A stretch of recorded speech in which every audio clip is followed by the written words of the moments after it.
সিরাজগঞ্জের শাহজাদপুরে অস্ত্রসহ ডাকাত দলের এক সদস্যকে গ্রেপ্তার করেছে থানা পুলিশ। গতকাল ১০ জুলাই বুধবার রাত ১টার দিকে গোপন সংবাদের ভিত্তিতে থানার অফিসার ইনচার্জ সবুজ রানার নেতৃত্বে একটি চৌকস টিম পৌরশহরে দারিয়াপুর উত্তরপাড়া গ্রামে অভিযান চালিয়ে মামুন প্রামাণিককে একটি দেশীয় ওয়ান শুটার গান সহ থানায় নিয়ে আসে।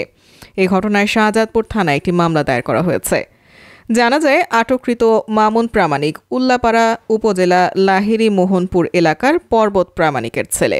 সে শাহজাদপুর দারিয়াপুর উত্তরপাড়ায় বাবুল শেখের বাড়িতে ভাড়া থাকতেন।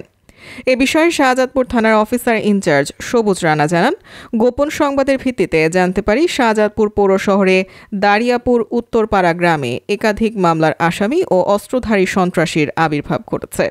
এরই প্রেক্ষিতে একটি চৌকস টিম গঠন করে অভিযান পরিচালনা করে তাকে দেশীয় ওয়ান শুটার গান সহ হাতে নাতে গ্রেপ্তার করা হয়েছে।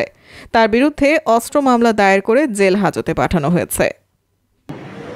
অভিযান পরিচালনা করে সেখান থেকে তার হেফাজত পেতে তার শোয়ার ঘরের খাটের নিচে তোষকের নিচে একটি দেশীয় ওয়ান শুটার গান উপস্থিত সাক্ষী হিসাবে জব্দ করি এবং তার বিরুদ্ধে আমরা